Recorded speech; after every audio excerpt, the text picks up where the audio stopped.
Hello, ladies. On this cold, drizzly, drab winter's, well, it's not even winter yet, day. So, ladies, this subject has obviously hit a chord with quite a lot of you. All right, so today's talk is about it's for the women who feel like they're slowly disappearing within themselves.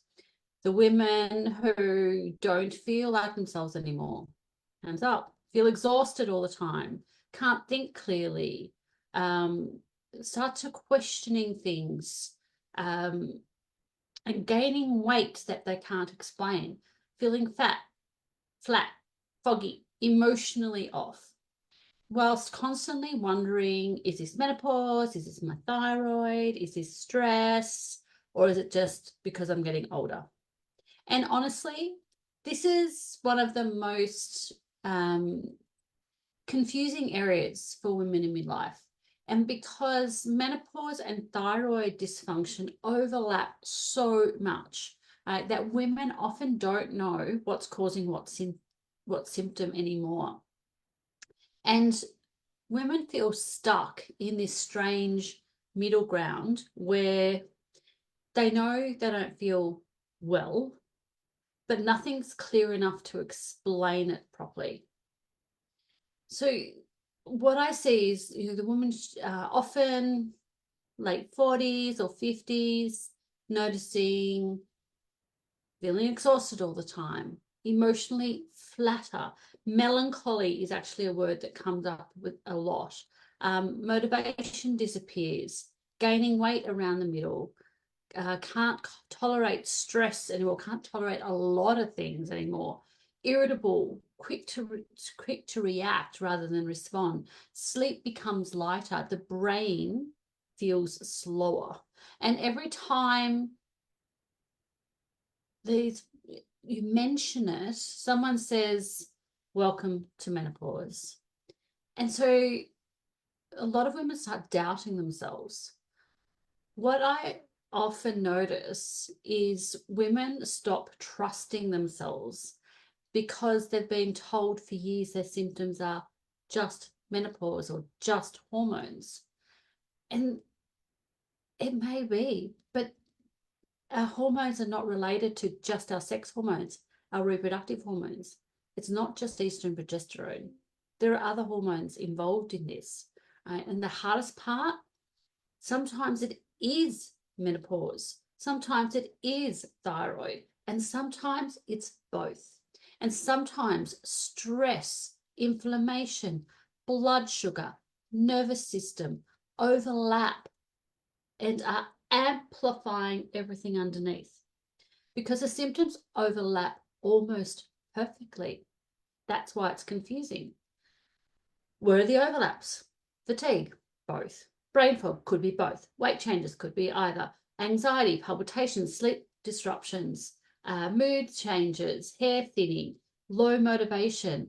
It's like menopause and thyroid dysfunction wear the same costume.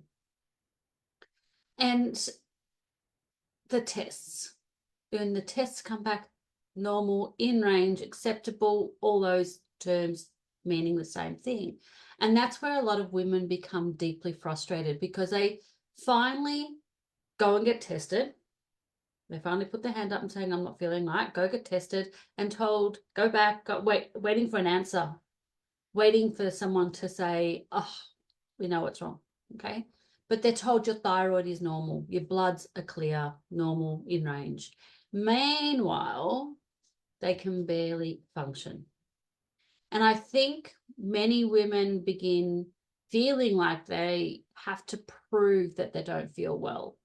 I even wrote about this. I contributed a chapter in a book, and one of the, opinion points in my passage was about how a lot of us put up with a lot of symptoms, and then we finally reach out, we finally put our hand up, we go to get some tests done, and we walk back in to the doctor's office and the doctor says everything's normal. And instead of that being an exhale of, um, you know, it's actually the opposite. What do you mean everything's normal? Does that mean all my symptoms are in my head? I really do feel tired. I really do feel flat and foggy.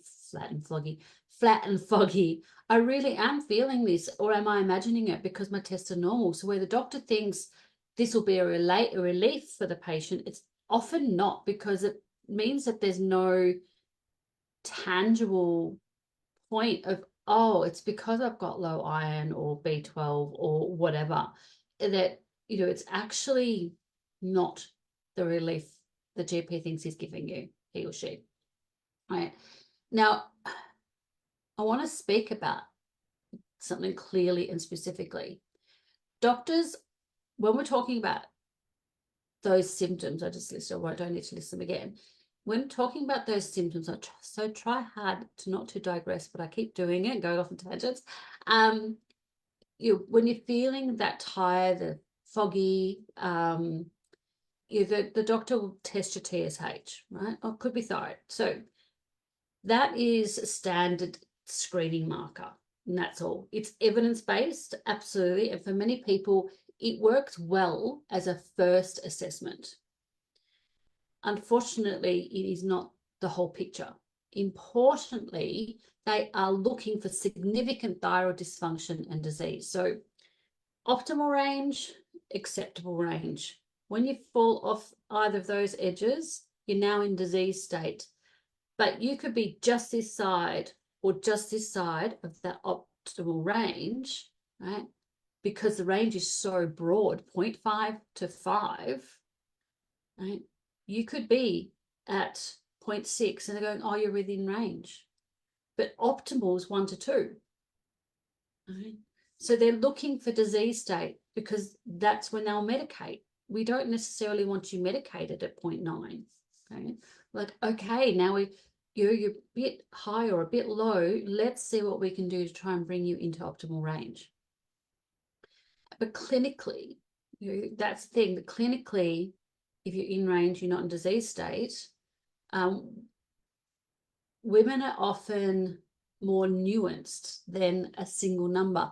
That's why I say you're more than a number on a piece of paper. Your symptoms are louder than that, because women can still experience symptoms. They can still experience poor T4 to T3 conversion, so inactive to active hormone.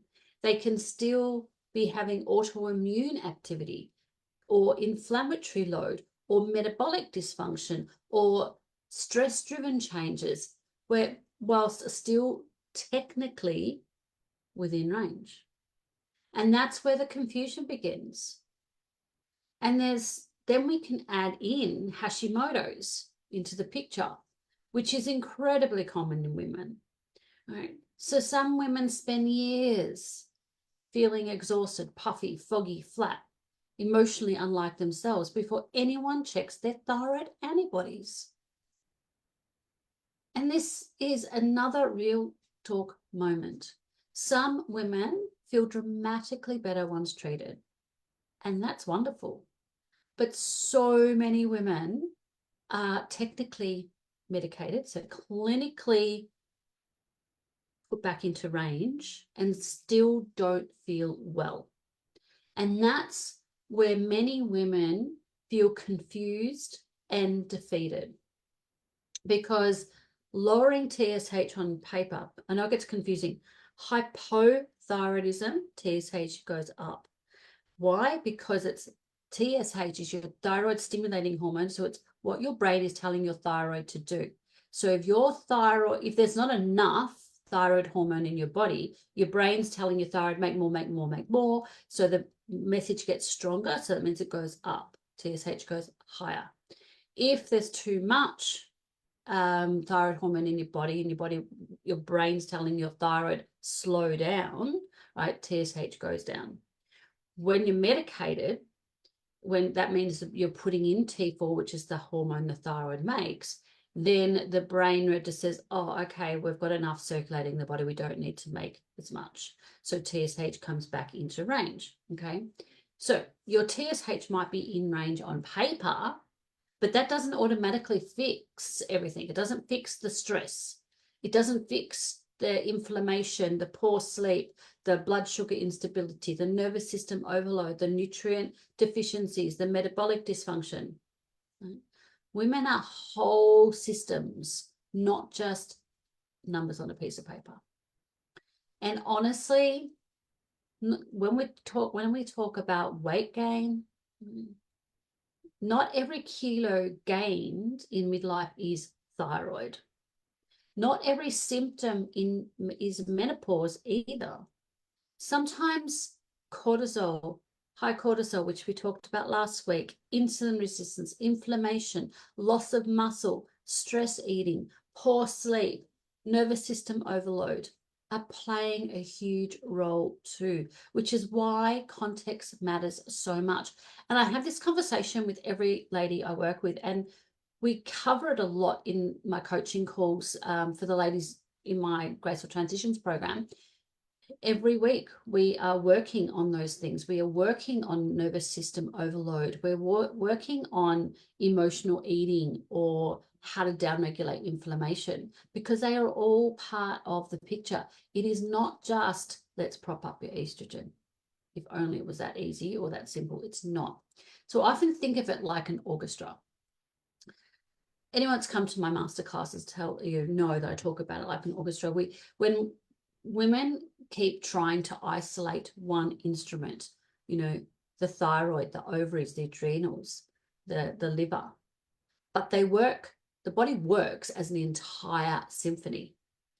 And in the middle, multiple systems are changing at once. So if you're, just think about an orchestra, and if one instrument is out of tune, what happens? If one instrument, one organ is out of rhythm, what happens?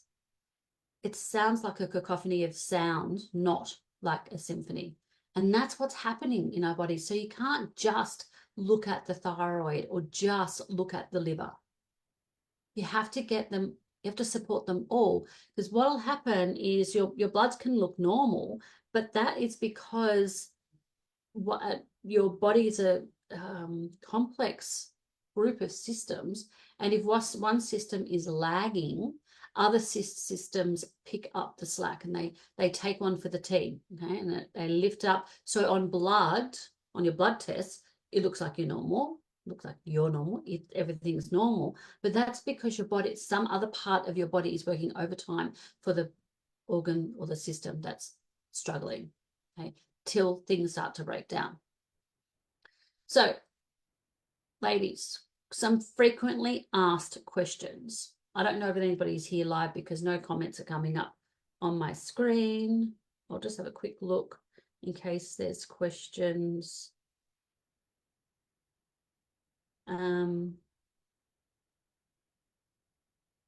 Any questions that are coming up in the comments? And you can always, there are people live but no questions, and you can always ask questions later under this video. I'll come back in the next 24 hours and answer any questions that are popped into the comments. All right, so frequently asked questions. Number one, can you have thyroid issues with normal TSH? Absolutely. Well, it depends what you call normal too. As I say, medical range, naturopathic range, functional, optimal. Women can still experience symptoms and subclinical dysfunction patterns, even when TSH sits within reference range, so medical range. Question number two, can menopause make thyroid symptoms worse? Absolutely. Hormonal shifts can amplify how thyroid dysfunction feels and can also alter symptom tolerance. Question number three, why am I so tired even on thyroid medication? One thing I see constantly in clinic is in women feeling guilty for still being tired even after they start their thyroid medication. So they're on thyroxine, TSH comes back into range, but they still are feeling sluggish. They're still wanting a nanny nap, right? Because thyroid is only one piece of the metabolic picture. Sleep, stress, inflammation, blood sugar, nervous system load all matter as well. So you can't just take a pill for an ill and not address everything that caused that ill in the first place. and think it's miraculously going to disappear. Number 4, should every midlife woman get their thyroid checked? In my opinion, if symptoms are there, absolutely worth discussing proper assessment with your healthcare provider. Question 5, can stress affect the thyroid? Can stress affect the thyroid? Can we be stressed and there not be an impact on our hormonal system? No. You can absolutely, stress will affect your thyroid. Chronic stress and cortisol dysregulation can absolutely impact thyroid hormone conversion and overall metabolic function. And as I say, you've got to, it's like a domino, that's a cascade of events. So if you've got adrenal stress, right? So that chronic low-grade stress, your adrenals are going to start to suffer, which we talked about last week. After that, it leads to thyroid, and after that, it leads to ovaries. So HPA to HPT to HPO, and it's like this domino effect. Okay, so yes, stress can affect your thyroid function. So I think the hardest part for women is not just the symptoms, but it's the feeling dismissed, right, while living inside those symptoms. The feeling whilst being told you tested normal, get on with it, it's just menopause, it's just age, it's just, okay? One thing I've learned both personally and clinically is that women usually know something is off long before it becomes obvious on a piece of paper. Plus, I know this because I was that woman. I knew something was wrong for months before I even let myself admit it, because I was the capable one. I've got to keep going. The world's going to stop if I stop. So, ladies, you are worth getting answers. Right? So if this week has connected some dots for you, please know that you are not lazy, you are not dramatic, and you're not imagining it. And just because symptoms are common in midlife doesn't mean that you should ignore them. And if you're quietly thinking, this sounds like me, then this is where personalized support matters, because this isn't about blaming one hormone or chasing one lab number. It's about understanding the whole picture of what your body is trying to tell you. Okay, so ladies, in the comments, you can comment thyroid, message me privately, or book a health clarity call with me. We can start mapping out things properly together, what might be happening for you. And if you know someone who needs to hear this, please share this video. The more women who understand this conversation, the better. That's what we're all here for. Okay, getting clarity, because we need to feel empowered to look after our own health. So women deserve more than being told your tests are normal. You all deserve to actually feel well too. So reach out if this has resonated. Share it if you feel somebody else needs to hear it. Comment below if you want some more support. If you have questions, let me know as well. Have a wonderful weekend and stay dry and safe.